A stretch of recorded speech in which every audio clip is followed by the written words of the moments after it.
Hello, I'm Mrs. Bullen from the Middlestadt Library, and this is Max, and we're going to share with you a tale of Peter Rabbit.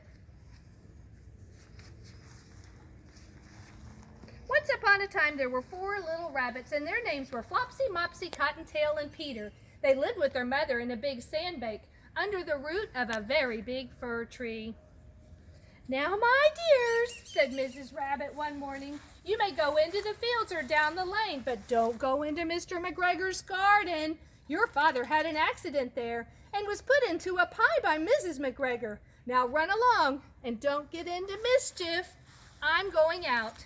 Then old Mrs. Rabbit went out. Now Flopsy, Mopsy, and Cottontail, who were very good little bunnies, went down the lane to gather blackberries.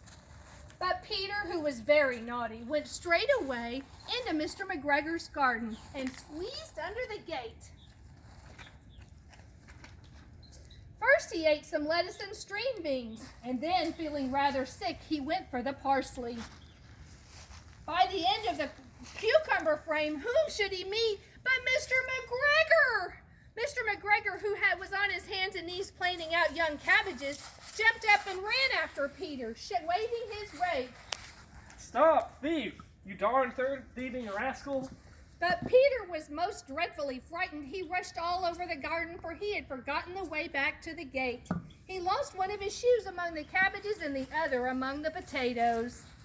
After losing them, he ran on 4 legs and went faster, so that he might gave way altogether if he'd not unfortunately run into that gooseberry net and got caught the large buttons of his jacket. It was a blue jacket with brass buttons, quite new. Peter gave himself up for lost and shed big tears. Mr. McGregor came up with a sieve, which he intended to pop on the top of Peter, but Peter wiggled out just in time, leaving his jacket behind him, and rushed into the tool shed and jumped into a can. It would have been a beautiful thing to hide in if it were not had so much water in it. Mr. McGregor was quite sure that Peter was somewhere in the tool shed, perhaps hidden under the flower pot. He began to turn them over carefully, looking under each. Presently, Peter sneezed. Kerchoo! Mr. McGregor was after him in no time. He tried to put on his foot on Peter, who jumped out the window, upsetting 3 plants. The window was too small for Mr. McGregor, and he was tired from running after Peter. He went back to his work. He went back to the tool shed, but suddenly, quite close to him, he heard the noise of a hoe. Scritch, scratch, scritch, scratch. Peter scuttered underneath the bushes, but presently, as nothing happened, he came out and climbed over a wheelbarrow and peeped over. The first thing he saw was Mr. McGregor hoeing onions. His back was turned toward Peter, and beyond him was the gate. Peter got down very quietly off the wheelbarrow and started running as fast as he could go along the straight walk behind some black currant bushes.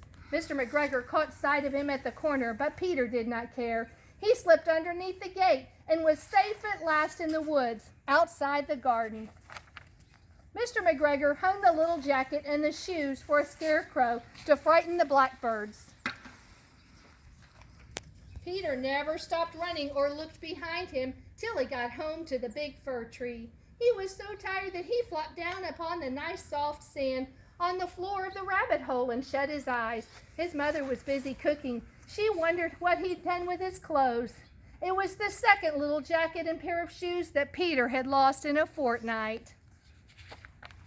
I'm sorry to say that Peter was not feeling well that evening. His mother put him to bed and made him some chamomile tea. She gave him a dose of it to Peter, 1 tablespoon to be taken at bedtime.